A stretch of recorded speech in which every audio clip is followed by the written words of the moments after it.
그럼으로써 생기는 것들이 토탈 서비스라는 이름의 설계, 시공, 감리 모든 거를 하나의 서비스로 해서 진행하는 것들. 요즘 유행하는 것도 PM이라고 해서 네.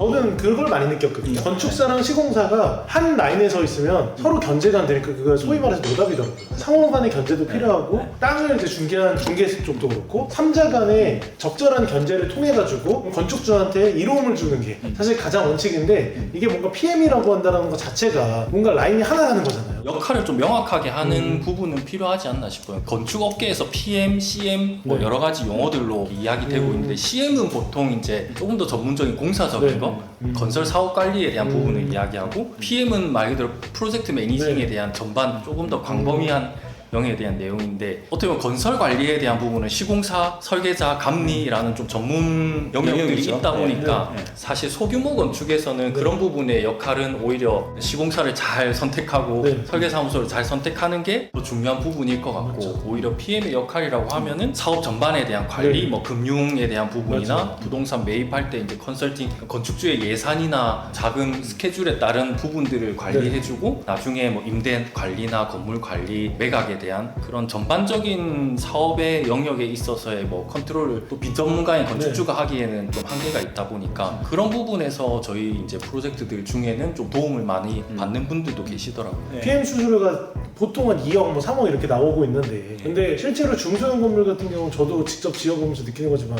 PM이랄 것까지 해서 그렇게 도움받을 건 없거든요. 그냥 개인적인 생각으로는 그냥 건축사님 잘 만나고 시공사님 잘 만나면 사실 컨트롤이 되는 건데 그렇다고 해서 뭐 PM이 이 건축사님과 시공사님의 문제가 생겼을 때 본인이 다 해결해 준다라는 건 아니기 때문에 그쵸. 사실 이게 과연 PM이 필요한가? 건축하면 고생한다고 하잖아요. 근데 맞아. 그거 안 하려고 하는 거거든요. 네. 그리고 행복하게 지으려고 하는 거고. 그래서 차라리 그냥 돈 많이 주고 그냥 네. PM 맡기겠다 약간 네. 이런 네. 느낌이지 않나라는 네. 생각이 드는데 저도 대표님 같은 네. 생각이에요. 그러니까 뭐냐면 뭐 좋은 PM들 있으면 그 역할을 충분히 하실 수 있는 분들이 있으면 좋죠. 좋은데 그게 어쨌든 비용이라는 게 또 나가게 되니까 네. 그 비용을 차라리 오히려 건물에 더 신경을 써서 좋은 건물을 만들면 그게 더 나중에 더 그게 훨씬 나은 것 좋게 같아요. 좋게 오는 거 맞아요. 아닌가요? 개인적으로 생각하는 거는 뭐냐면 시공사니까 법적 책임을 질 수 있는 사람들이 있잖아요. 건축사, 맞아요. 감리, 시공사 그 기준만 놓고 봤을 때는 조금 어떤 일에 대한 편리성 때문에 하는 건데 그 비용이 너무 세지 않나. 그렇죠. PM 네. 사실 건축사님보다 더 많이 받죠.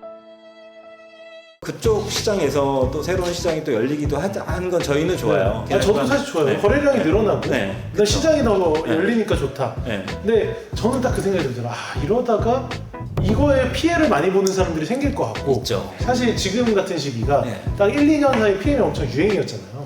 이 상황에서 만약 이 사람들이 피해를 보고 네. 이 업계에 대해서 안 좋게 생각할까 봐. 맞아요. 결국 시공사, 시행사, 또 부동산 다 똑같은 놈들 아니냐 네. 라고 오히려 시장에서 약간 분위기가 그렇게 갈까봐 사실 저는 되게 우려가 되더라고요. 네. 이게. 또 최근에 또 PM이라는 거 말고도 그와 비슷한 류의 어떤 뭐 견적을 받아주는 업체들, 땡땡 하우징이라는 네. 업체에서 또 여러 회사들에 거느리면서 이제 오더만 따고 또 이렇게 내려주는 그렇죠. 하청으로 내려주는 어떻게 보면 회사의 네. 이름만 바꿔가지고 네, 네, 네. 무슨 어디 건축이라고 하는데 알고 네. 보니까 거기 다른 회사에서 다 하고 있고 재하청을 받고 이런 식으로. 네. 근데 이게 어려운 시장에서 다시 또 그렇게 하청을 받고 하면 뭐 어떻게 남기겠어요? 뭔가 하나 뺄 수밖에 없는 거예요. 네. 시공할 때.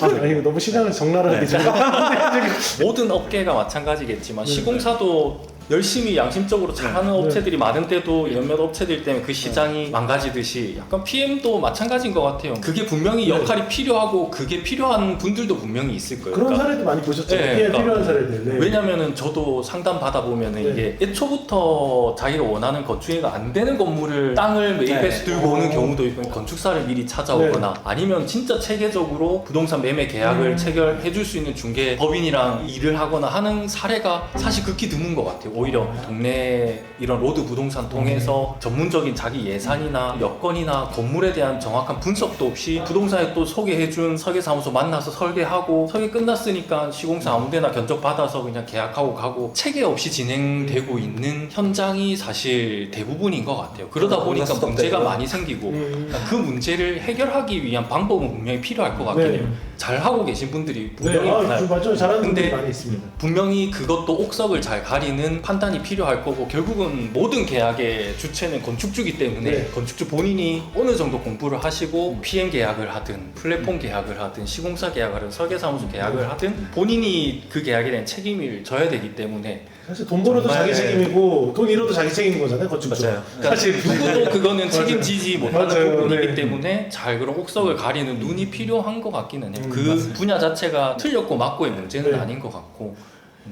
최근 사례 같은 것도 되게 궁금해하는 분이 있어요. 좀 한번 얘기해 줄 수 있을까요? 건축주분들이 아까 말했듯이 제대로 된 절차 없이 오다 보니까 좀 피해 사례를 가지고 상담을 의뢰하는 경우들은 있어요. 그래서 대표적인 게 아까 말했던 네. 그런 토탈 서비스, 일명 이제 시공사가 메인에 전면에 나서 있죠. 시공사에서 아직 설계도 되어 있지 않은데 땅 들고 오면은 시공 계약부터 네? 먼저 하는 거예요. 설계 네. 없이 시공계약을 한다고요? 네, 그러니까 견적이 이미 나와요. 그래서 어떡해요? 땅을 주면은 아, 그냥. 면적이랑 해서 자- 오케이 하면은 이제 건축주는 신경 쓰실 게 없는 거예요. 네.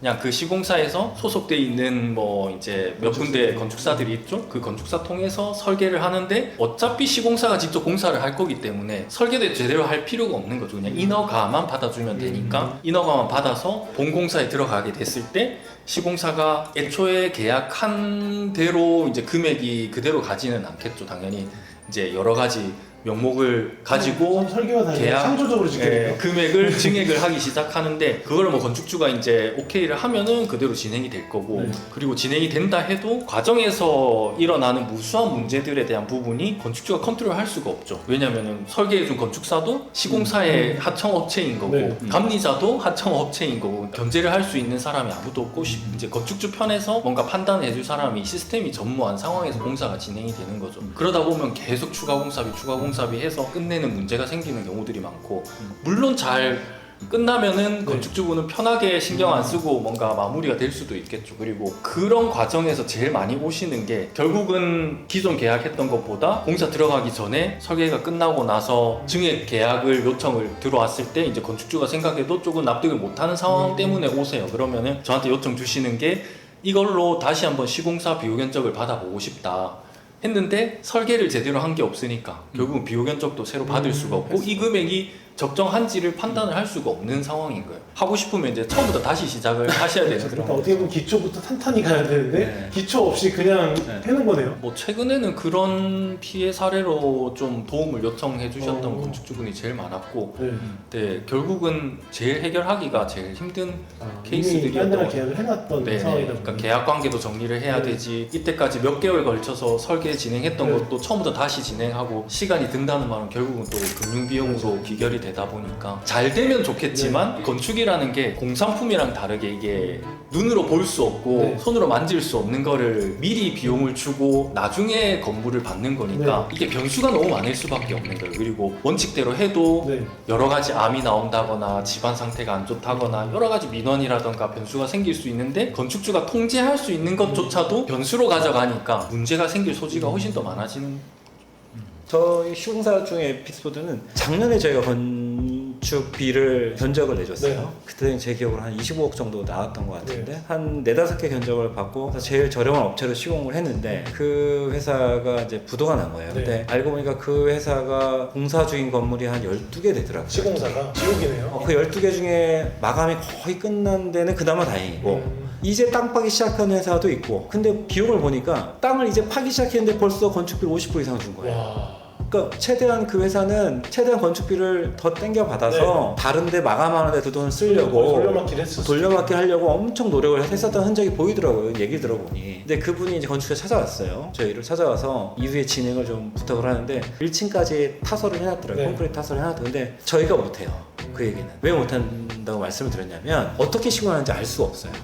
어떻게 철근을 배근을 해놨는지도 알 수도 없고 물론 거기도 감리자가 있지만 감리자도 아까 소진 말씀드린 대로 시공사가 이름에서 같이 진행했던 회사하고 연락도 안 되더라고요. 감리 설계 사무소가. 그러니까 제가 이거를 어떻게 시공하는지 알 수가 없는 그 위로 저희가 2층, 3층, 4층, 5층을 했을 때 건물이 불안정하거나 이럴 수 있잖아요. 제가 다시 시공을 맡았다는 거는 거기는 책임을 가지고 들어와야 되는 건데 거기까지 책임을 저희가 지을 수 없으니까 힘들더라고요. 그러니까 이거 짓다가 멈춘 건물이 제일 소위 말해서 노답인 것 같아요. 그런 케이스는 이제 뭐 방법은 있겠죠. 결국은 그죠. 그 기존 건물에 대해서 안전검사를 하고 다 네. 구조 정밀 진단 해가지고 배근이나 라인이 어떻게 네. 돼 있는지 보고 네. 어느 정도 일정 부분에 콘크리트 타설된 부분을 철거를 하고 이어서 구조에 대한 검토를 하고 가야 되는데 이제 그만큼 또 새로운 용역들이 필요하고 비용이 비용이 발생하고 발생하고. 기간이 네. 들고 계속 기하급수적으로 피해가 커질 수밖에 없는 상황. 그러니까 예를 들어가지고 내가 한 30억의 공사를 시작했는데 한 15억어치 공사를 했는데 거기서 다른 시공사가 와서 15억 붙여 살 수 있는 게 아니네요. 아니네요. 네. 거기다 또 추가 비용 한참 더 발생해요. 그러니까 한 번 사실 선정을 잘못하면 진짜 큰일 나는 거예요. 가장 큰 돈이잖아요. 내가 네, 살 수 맞아요. 있는, 내가 쓸 수 있는 가장 큰 돈 중에 하나잖아요. 네. 건물 짓는다는 거는. 실제로 그런 부지에다가 건물을 짓는 사람들이 대부분 대출이기 때문에 네. 뭐 여러 채 짓는 사람들도 네. 있겠지만 대부분 사람들이 평생 한번 지을까 말까 이렇게 맞아요. 생각하잖아요. 정말 신중했으면 좋겠다. 그리고 시공하시는 분들도 정말 무한 책임을 지어야 된다고 생각합니다. 그리고 저 또 마지막으로 궁금한 네. 게 하나 있어요. 실제로 저희가 이제 건물 관리 회사라다 보니까 제일 어려운 점이 신축 건물에 누수가 있는 건물이 꽤 있더라고요. 네. 저희 이제 고객이 건물을 다른 데서 짓고 나서 저희 회사에 관리를 맡겼는데 저희 이제 담당 직원들이 그 시공사에 물어봤어요. 아니 이 건물 시공 있는데 이렇게 마무리해 주셔야 되는 거 아니에요? 라고 했더니 그 시공사가 그렇게 얘기를 하더라고요. 아 이미 지어놔서 어떻게 해결하기가 어려울 것 같다는 식으로 얘기를 하더라고요. 아니 자기네가 지었는데 누수에 노답이래요. 근데 이렇게 말하니까 저희도 진짜 할 말이 없더라고요. 이거를 저희가 그러면 관리하는 그 건물의 건물주한테 얘기를 해야 되는데 아니 이거 시공사도 책임을 안 진다라고 하고 저희가 관리하는 입장에서 이거 어떻게 수선해야 될지도 모르겠는데 어떻게? 네 신축 건물에 누수 있는 경우가 꽤나 있더라고요. 저도 처음에 제가 사업 시작한 지 얼마 안 됐을 때는 누수도 있었고 네. 당연히 있을 수 있죠. 사람이 하는 일이고 사람이 다 만드는 일이고 맞아. 중요한 거는 대처를 해주느냐가 중요한 거잖아요. 저는 새벽 5시에 장마 때 비 오는 날 비닐 두고 이러고 서 있던 적도 있었습니다. 장마 때 이거 정말 특히나 저도 아직도 겁이 납니다. 그 집 어떻게 됐어? 괜찮지? 저희도 관리회사 직원들이 장마를 제일 싫어해요. 그래도 중요한 건 잘 대처를 해줘야죠. 얼마나 마음이 아프겠어. 새 건물에 비가 새면. 그렇죠. 그리고 안 새게 하는 게 최고예요. 돈을 제일 많이 써야 될 곳이 바로 그곳입니다. 네. 마감 자재 좋은 거 아무리 네. 붙여놔도 누수 한 방에 끝나죠. 참고로 저희가 과천에 작년에 완공한 집은 네. 우리나라에서 거의 제일 큰 방수회사 회장님 댁인데 어, 저희가 시공했습니다. 네. 네. 제가 시공했는데 시청자분들께 한마디씩 해주시면 좋을 것 같습니다. 대표님이랑은 이런 업계 이야기들을 많이 해요. 업계 사실 이야기 중에서 진짜 이만큼밖에 안 하시거든요. 여러분들이 댓글 많이 달아주시면 제가 다음번에는 제가 술 한 번 갖다 놓고 한 잔씩 먹으면서 하면 조금 더 설계 사무소뿐만 아니라 시공사 모든 이 업계에 있는 분들이 최소한의 양심과 그런 걸 네. 가지고 좀 시장을 좋게 계속 만들어 갔으면 하는 게 저도 바람이고 여러 정보들 좀 네. 많이 공유할 수 있는 자리를 만들면 좋을 것 같아요. 제일 문제가 이런 정보가 없다는 거. 맞아요. 그러다 보니까 자꾸 잘못된 선택이나 여러 이런 문제들이 많이 더 만들어지는 것 같아서 이렇게 좀 인지도 있는 알파카 이런 회사에서 우리가 어떻게 건물을 지으면 잘 지을 수 있는지 이런 것들도 자리를 만들어서 재밌는 이런 건축을 했으면 하는 마음입니다. 다음번에는 제가 오늘 댓글로 궁금한 점 많이 달아주시면 네. 두 분을 또 모시고 네. 제가 조금 더 진한 방송으로 약간 특집으로 계속 저희가 이어가는 방송을 하면 좋을 것 같고 나중에 디테일 뭐 궁금한 거 있으면 언제든지 네, 댓글로 달아주시면 저도 앞으로 계속 공사를 할 거고 저도 다양한 건축들을 해보고 싶다는 생각이 많은데 여러분들도 그런 욕심과 꿈을 가지고 있는 분들이 많을 텐데 조금이나마 도움이 되셨으면 좋겠다는 생각을 합니다. 대표님 뭐 노는 동에 물 안 샜죠? 여러분 궁금한 거 있으면 댓글로 많이 남겨주시고요. 다음번에도 이 유익한 방송 또 이어가겠습니다. 안녕. 예, 감사합니다.